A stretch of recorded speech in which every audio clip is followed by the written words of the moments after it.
છાતી માથે આંગણા બહાર નીકળી ગયા અને એ સારલા પરિવારનો એક સુરવીર શું સમજતા ધરતી માથે કામ કર્યા જેનું મસ્તક પડી જાય અને ધડ ફિગારાની માઇક પર લડે આજે એવો એક સુરવીર સારલાનો એક દાડો દેખાડું કે આ રાણીપાટની ધરતી માથે કહેવાય કે જેથી યવનોનું રાજ હતું હો.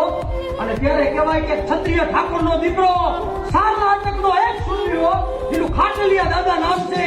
અને કહેવાય કે વાતું રાખવાની ભલામણા દુનિયાની અંદર. અને તેથી કહેવાય કે યવનોની ફોજ આવે અને ગોંદરેથી કહેવાય કે ગૌ ધરવાળી જાય અને ક્ષત્રિય ઠાકોરના દીકરા આ સારલા પરિવારનો એક સુરવીર ખાટલિયા દાદાને ખબર પડે અને કહેવાય કે પગથી માંડી અને લોહી માથે લીધું આવે માથેથી માંડી પગમાં લીધું જાય ગામના સીમાડે પૂજ્ય ધોનો તાલ હમણાનો અને દાદા કહેવાય કે તેથી ઢીંગાણાની માલમાં ચડ્યા અને તેથી કહેવાય કે માથા વગરના ધડ અને ધડ વગરના માથા ભલામણા લોહીના પોતે પદા ઉઠવા મળી ગયા. અને કહેવાય કે દાદા કહેવાય કે યવનોને કાપતા જાય છે એ પરસીના ઘા લાગ્યા છે છાતી માથે આંગણા બહાર નીકળી ગયા અને દાદાએ નજર કરી કે કાયરના હાથે મરવું ને એના કરતા તો જો મળદના હાથે મરાય. અને તેથી કહેવાય કે તલવાર હાથમાં લીધી અને દાદાએ ગળા ઉપર મારી અને પોતાનું મસ્તક ઉતારી દીધું અને તેથી કહેવાય કે મસ્તક ઉતરી ગયું અને ધરતીની માથે કહેવાય કે સુરવીર કહેવાય કે મસ્તક વગર ધડ મંડ્યું લડવા કઈ યુવાનોના માથા કાપી લીધા અને કહેવાય કે એક ગામ નહીં